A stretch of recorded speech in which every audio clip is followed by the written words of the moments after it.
Welcome back to the Scrolls of Skelos, the series here on Rafchild Records, where we look into books and myths and legends that served as inspiration for heavy metal bands. And this will be the one you've probably expected before with this title of the series, and definitely one of the most influential ones for epic metal. This will be on Conan the Barbarian. But this will not be only about that. I'm planning to do like a series of 3 or 4 videos, maybe 5, looking into the different pulp era authors that have influenced epic metal a lot. So I'll start with Conan, then I'll do a second one on the other Howard characters like Solomon Kane and Bran McMorn and Cull of Atlantis. That will be a second one, and maybe a bit more on Howard as an author. Then I'll do a third one on Fritz Leiber's Fafhrd and Grey Mouser series. And I'm going to look into Clark Ashton Smith, who is so often overlooked, but one of my favorite ones. And I'll probably go into H.P. Lovecraft at some point. And I really hope that by this point, some metal band has decided to actually write a song on Jack Vance's Dying Earth, because I really want to talk about that, because it's incredibly cool. But that's sort of the roadmap. That's not going to be like one every week, because I probably won't have time to do one every week, and I want to do some rereading with some of those authors before I get into it. But today I want to start with Conan the Barbarian, so let's get into that. Cheers.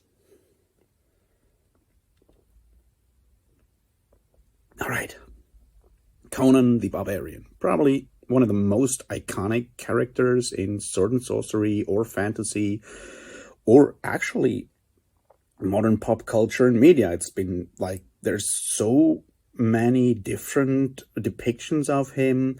I guess like more or less everyone has an image in their head when you say Conan the Barbarian. I guess the most iconic ones, apart from the Frank Frazetta paintings, is probably Arnold Schwarzenegger in the first Conan movie. We'll not talk about the second Conan movie, and we really don't want to talk about the last Conan movie that I actually didn't watch. So anyway, today we're going to be talking about the actual books by Robert Irvin Howard.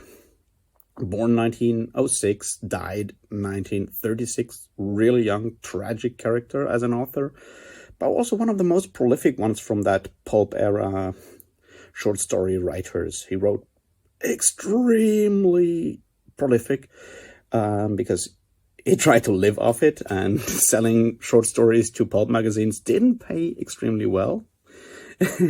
But overall, I guess Conan is his most popular, most famous character that he wrote about. And I'm going to orientate myself with one of the numerous editions of the books that are available today.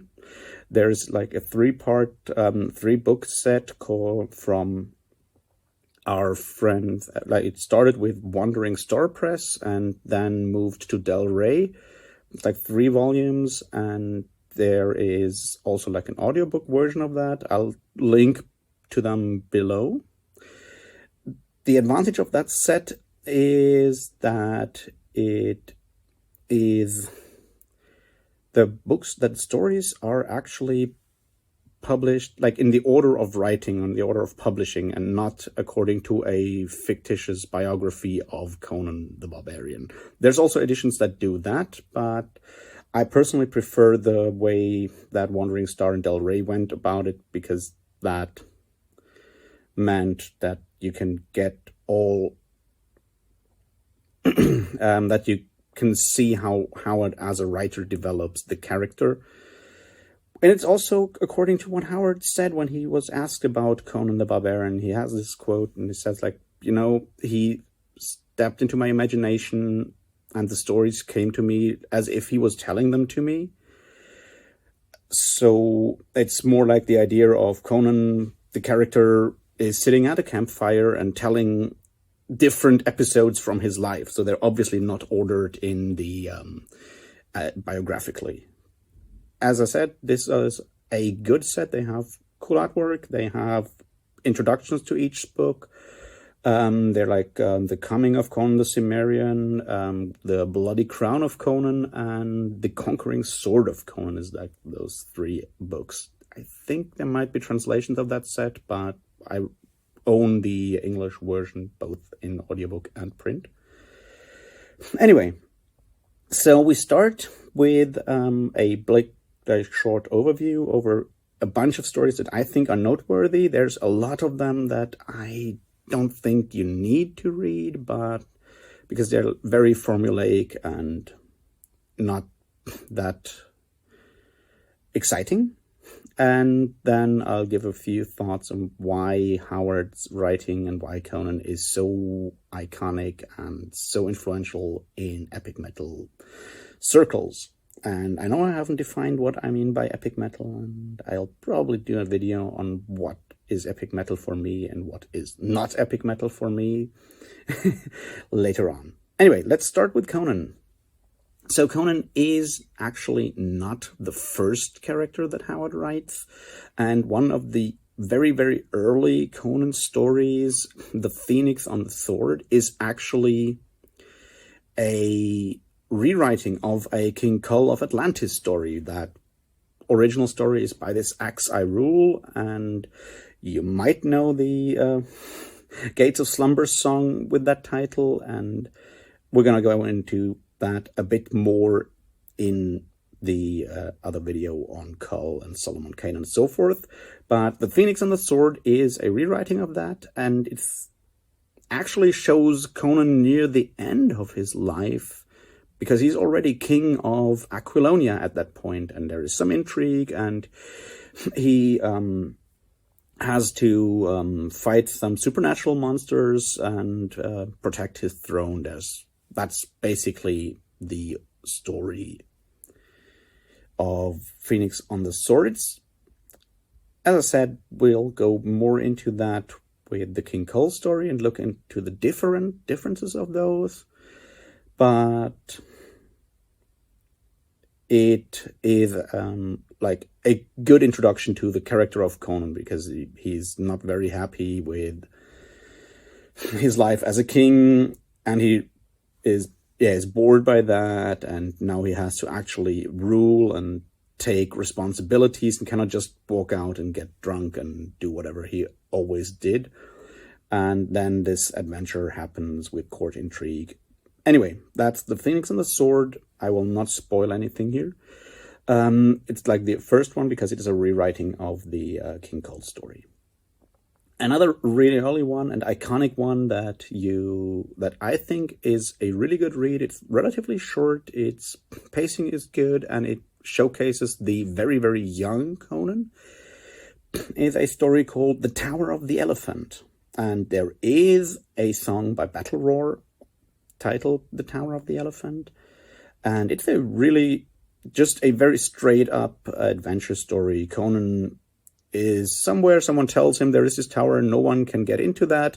He gets angry and says, of course I can. Then he tries to steal into the Tower of the Elephant, and then things happen in there that are slightly dark.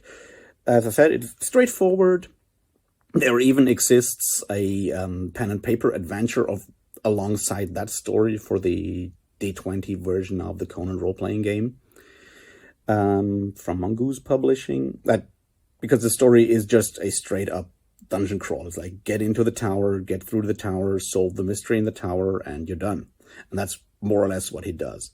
So if you want to get like a quick introduction into classic sword and sorcery, I think the Tower of the Elephant is one of the best ways to actually do that.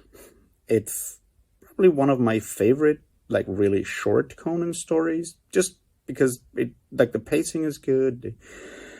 The plot is simple. It doesn't showcase any of the really problematic sides of Howard's writing and Howard's overall persona and philosophy.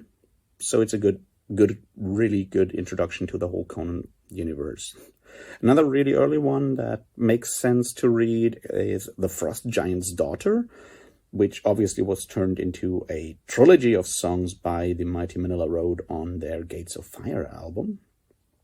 And it showcases also the very, very young Conan, and one element of his world, the Hyborian Age, that integrates it into our own world, basically. And that's what I'm going to talk about next. So yeah, the Frost Giant's Daughter takes place somewhere in the north, and Conan is fighting alongside some Northmen against other Northmen. Those two clans are called the Aesir and the Vanir, and you might already guess that those are obviously the clans or the different tribes or whatever you want to call them that were then in Howard's world and Howard's world building, later venerated as the Norse gods by our timeline's northern people. Yes, because the Hyborian Age is a fictitious age somewhere before our own timeline. It's a general concept that you find a lot in Howard's writing, that you find a lot in pulp writing in general in that time. And it also reflects Howard's philosophy a lot, is that civilizations rise, civilizations fall, there is a cataclysm, then history begins anew, and mankind rises and then falls back to the state of, like, even below barbarism. He has this, like, concept of barbarism and civilization and everything in between, and then you fall back down. You know that, like, finger of scorn, mankind rises from ape and returns to apedom and so forth, as Sirith Ungol put it. That kind of thing. So the Hyborian Age is actually not even the first age, because the Age of Atlantis and Valusia, in which King Kull stories take place, comes before that. Then there is a cataclysm, then the Hyborian Age, then there is a cataclysm, and then our age begins. But this allows Howard to write fantasy, but still in something of a familiar mold. And you look at the countries and, like, his world, the Hyborian Age, all the, like, different countries in realms in that age are very thinly veiled, cliched versions of different times and places in human history that are, cliched to the maximum, but that makes it very easy to get into that. It's like, he says Aquilonia, and you know, are cliche medieval times, high medieval times. He says Stygia, and you have this, like, really cliched version of black magic, evil Egypt, basically, with people venerating snakes, serpents all the time. Or he has all these different eras. He goes to the north, and you have this Viking era and all these things. The problem that comes with that, obviously, is that you can find a lot of racist stereotypes in Howard's writing. Now, this is something that can shock people, or definitely make it hard or difficult to read Howard, because he's using a lot of these cliches and these stereotypes, and obviously a lot of them are negative stereotypes as well. But obviously he is a writer of his time, and the racism, while present, is not as blatant as, for example, with H.P. Lovecraft. Also, one of the things we'll find out is that all these different pulp writers, they have different racial stereotypes, or different monster stereotypes, where you can see where their personalities lie. So for Howard, it's serpents and reptiles are the monstrous animals that he is apparently very afraid of. You have that with Kull, you have that with Conan. Serpents are really, really evil, and obviously it's all kind of fish creatures for Lovecraft, and where Lovecraft is very much, his racism is mostly comes to the fore when it is about African Americans. And with Howard, it's less that, and his racial stereotypes get really, really difficult and problematic when it comes to Asian Americans mostly, and it mostly shows in his detective stories. But yes, there is obviously racism in there, but we're talking about 1930s. So I would say he's racist, but as racist as most people in his time are. But it has to be mentioned.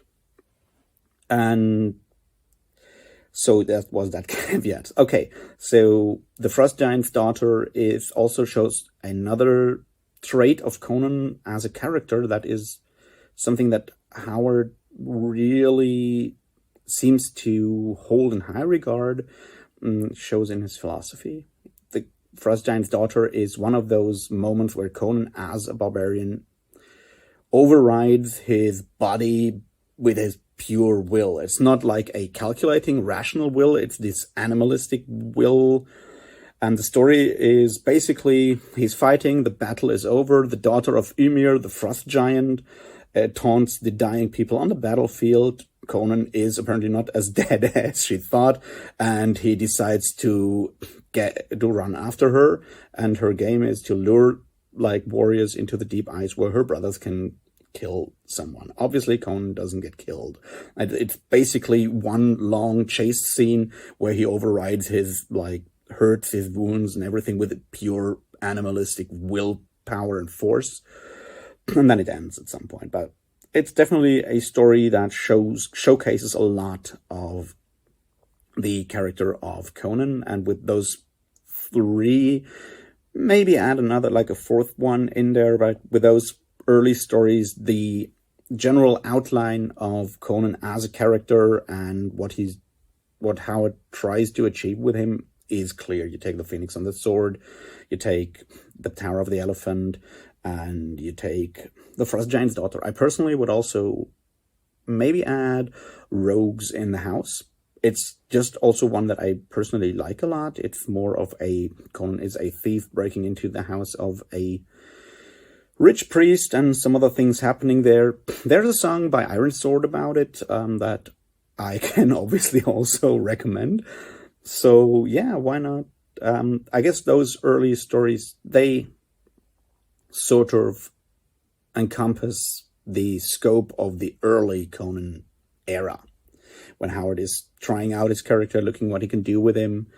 Those kind of stories are a good introduction, and from there on you can just read as many as you want. I mean, the good part is we're talking about short stories, so if you get bored by them, just put the book down, read something else, and get back to it later. Okay, that's sort of the first part of Conan. Then I want to get into the longer middle era stories, and then in a third part, I'll look into the last Conan stories.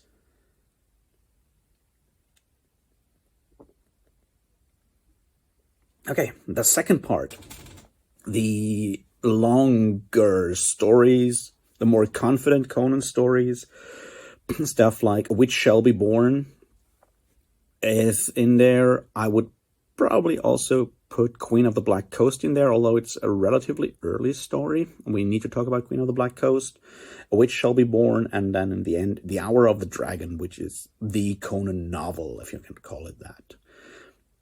And let's start with Queen of the Black Coast, because it's very iconic, not only because of obviously the Manila Road song, Queen of the Black Coast, but it also has an element that doesn't show up too often in Howard stories, in Conan stories especially. It has a relatively strong female lead character as well next to Conan, because whereas the formulaic Conan story is Conan gets somewhere, fights something supernatural, rescues a girl, and then she's gone the next time he shows up in somewhere, Queen of the Black Coast has with Belit, the Queen of the Black Coast, the titular character, someone that is maybe even Conan's equal in their like overall outlook on the world. It also shows some of the more problematic racist stereotypes, but it is overall a very good story with an amazing intro. Like the first chapter, the introduction is just brilliant, the opening. Because we start with a trading vessel leaving the harbor, and it's from the point of view of the ship's captain, and he is just casting off, and then he sees this guy riding down from the city in full gallop, and the city watch behind him.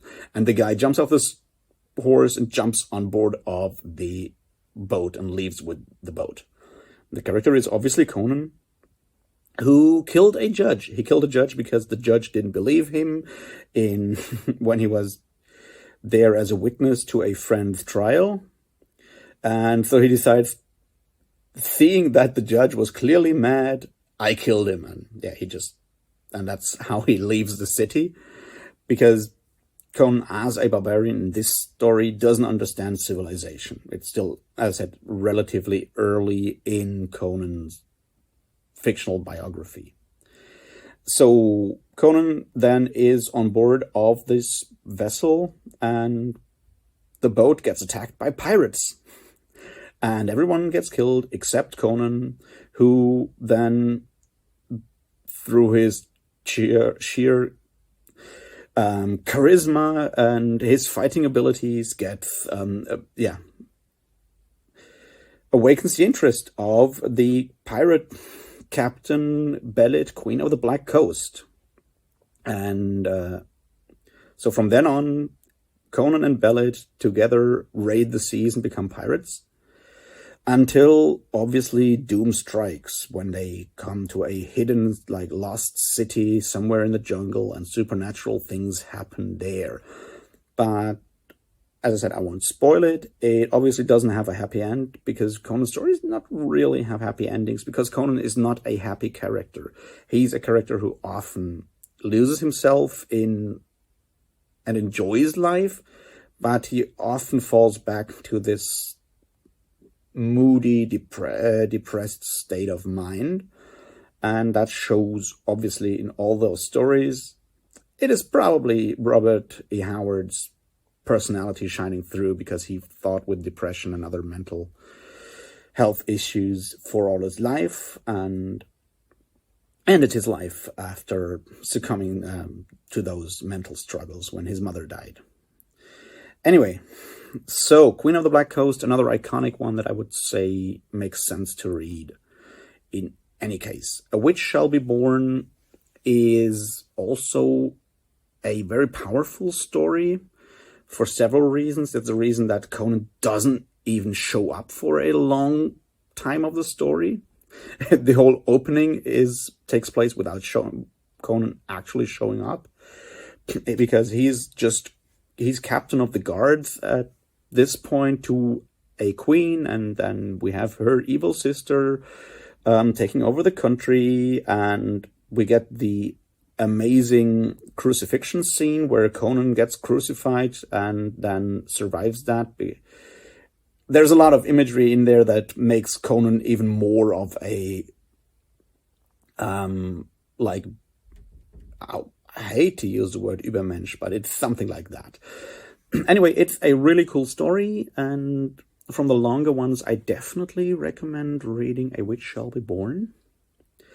And now we come to The Hour of the Dragon. So Conan got really popular, and Howard got the offer from an overseas publisher in England to write a Conan novel, and he started and failed several times. And in the end, what we have is The Hour of the Dragon, that didn't get published as a novel back in the day. But it is the longest Conan story, and in a way it's a very good overview over the life of Conan.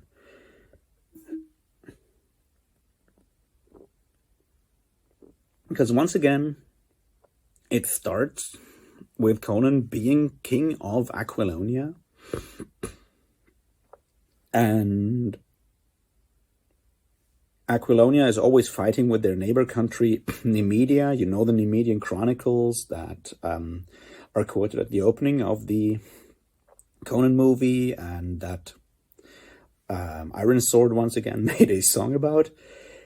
So yeah, they're fighting, and the Nemedia enlists a black magician, an evil sorcerer, and through black magic, Conan is prevented from actually taking part in the battle, and so the battle is lost. He loses his kingdom. He's a prisoner of the black magician, and he manages to flee. This first part is very, very similar to another Conan story called The Scarlet Citadel, which is not a bad story, but not a super remarkable one. So, but the first part, this part is very similar to The Scarlet Citadel. And this is something that will show up in The Hour of the Dragon a lot, because to regain his kingdom, Conan has to go on a quest, find a MacGuffin jewel to defeat that evil sorcerer that has enlisted with Nemedia, or has he? And this quest takes him more or less back through his life. He has to go out.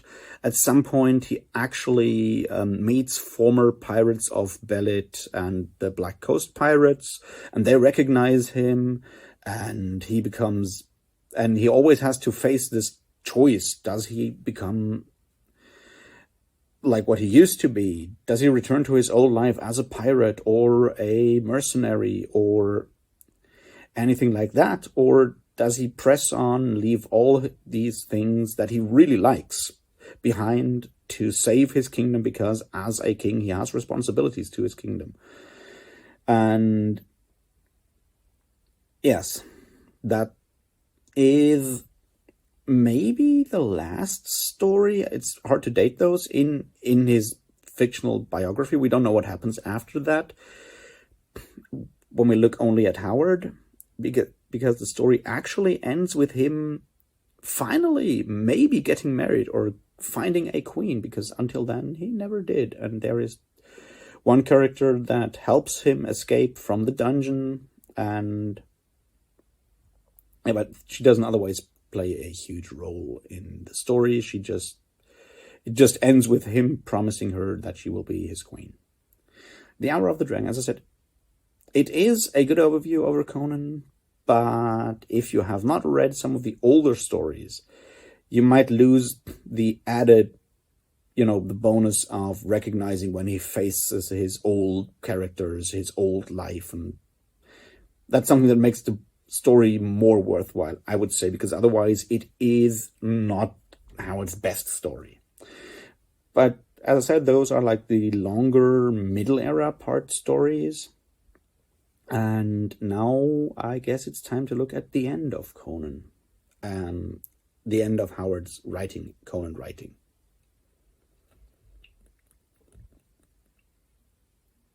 Okay, Howard's writing near the end of this Conan cycle turns darker and darker in a philosophical way. We have always the situation that Howard is not a huge fan of civilization. He's also not a real fan of barbarism. There's quotes where he says, I don't want to be a barbarian. Barbarian life is very brutal and very limited. But he obviously thinks that barbarism is the natural state of man, and will always triumph. That's actually a quote from one of those later stories. Also, in Howard's writing in general, we find that he turns more and more to Western writing. He writes more and more Western stories about his homeland. He's from Texas, and he writes more and more stories that harken back to the Old West, some with some weird influences, some straight up Westerns. And he takes some of that into his Conan world, because Aquilonia has these borderlands, and there they fight against the Picts. And the Picts are sort of his stand-in for Native Americans, in a way. And one of the stories that actually stands out is Across Thunder River. And it also has the peculiarity that Conan as a character is not really that important in the story. Most of it takes part outside of that with other characters. And Conan is only not a side character. Obviously, when he shows up, things focus on him, but most of the time he's off stage. It is a story that ends with the Picts destroying a province with settlers and taking back their land, and Conan explaining that this is just because barbarism will always triumph. It's a very, very dark story in a way. It's a very dark story that showcases Howard's criticism of civilization in a more open way. The other one that does this in an even more blatant way, I guess, is the last one I want to actually name and highlight. That's Red Nails. Red Nails is also this story where that one character you also remember from the Conan movie shows up for the first and only time within a Conan story, and that is Valeria, the also pirate. The story takes place somewhere in the very, very far south, and Conan meets Valeria in rather dubious circumstances, by which I mean he really wants to. He follows her because he wants her. And then they have to fight together to survive when a probably dinosaur attacks them. And then they make their way back to the north and enter this city, which is just one huge building. And in this huge building, two different groups fight against each other. They're like family clans, probably. And they have been doing that for generations over generations. And it shows Howard's view of civilization succumbing to decadence and falling almost back to barbarism in a way. And that's what is showcased in Red Nails, which does this in a very harsh and brutal way. It is one of Howard's darkest stories, I would say. It's definitely one I recommend to read, but it makes sense to read it close to the end of your Conan reading. Yes, as I said, I don't want to spoil too much, but that's sort of what happens there. Conan and Valeria enter there, and then when they leave, no one else is alive. And that's where I want to leave Conan the character.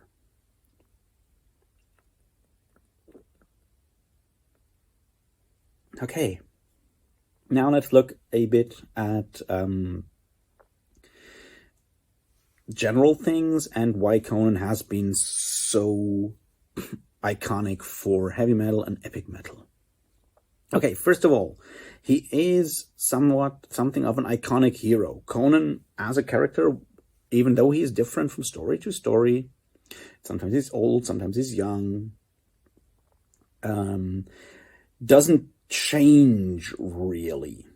He comes somewhere, a situation happens there, and he resolves that situation, and then he just leaves. And the world is changed by him, not he changed by the world. That makes him very recognizable and relatable, because you always know what will happen when Conan shows up. Mostly visceral fight scenes. And wish fulfillment for Howard. Okay. So the next part, why I think what makes Howard's writing, especially in the Conan stories, very accessible is for a pulp author. His style is very accessible. Yes, he uses too many words, like all those authors do, but he manages to do it in a more riveting way than, for example, H.P. Lovecraft.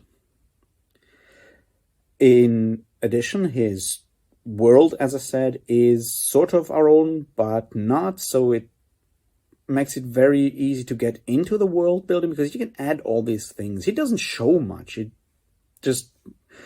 doesn't tell you much about the world. He just drops a few hints and then you can put in the rest for yourself. And that makes it very accessible because everyone can sort of make their own Hyborian age out of that because you know the basics and then you fill in the cliches you're familiar with and you're comfortable with and leave out those you're not comfortable with. That makes it very accessible.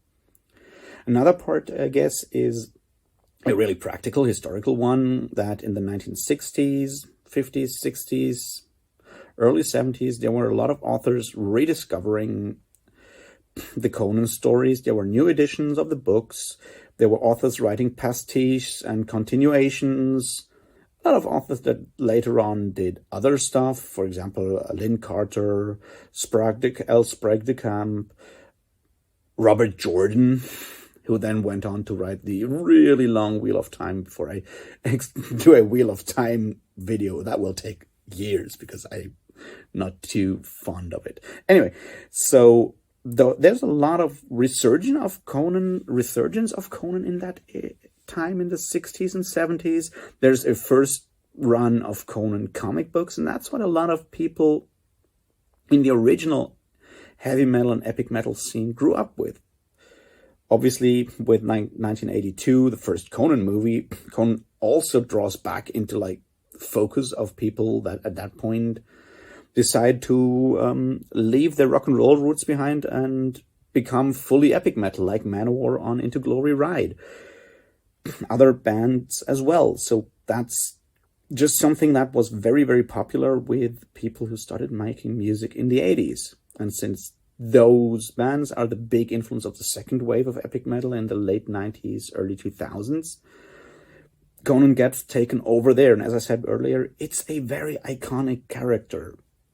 We have images in our minds. We have all these Frank Frazetta paintings that were used for album covers in the 1970s by all kinds of hard rock bands. So Conan is a very iconic character to connect with if you want to write music that has this epic feel, because obviously since the magic in Conan is relatively low-key, it also harkens back to classical mythology all the time, basically. I mean, you don't have a straight-up, classical Greece equivalent in the Hyborian age, but it would fit in there. It goes more back to Volusia and Atlantis, but it would fit in there. You have the Viking parts up in the north where Frost Giant's Daughter takes place. You have all these things that are sort of the same and yet slightly more accessible because mythology has additional baggage with it that Conan stories don't have. That certainly helps. Then there is obviously that thing I alluded to before.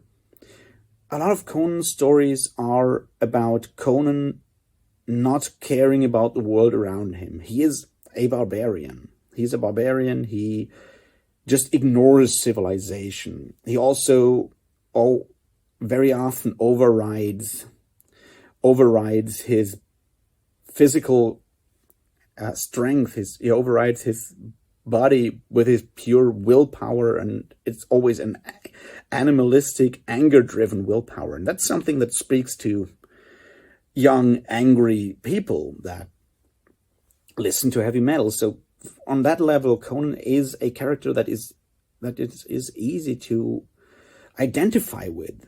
You want to be that guy who just walks into a city and ignores all the rules and lives by his own rules. That feels very, very it's very easy to connect with that. And I guess that is also something that makes Conan such a perfect character for heavy metal songs. And as I said, like the historical one, that it was what people grew up with in the 60s and 70s, and when they started making music in the late 70s and early 80s, that's what they used.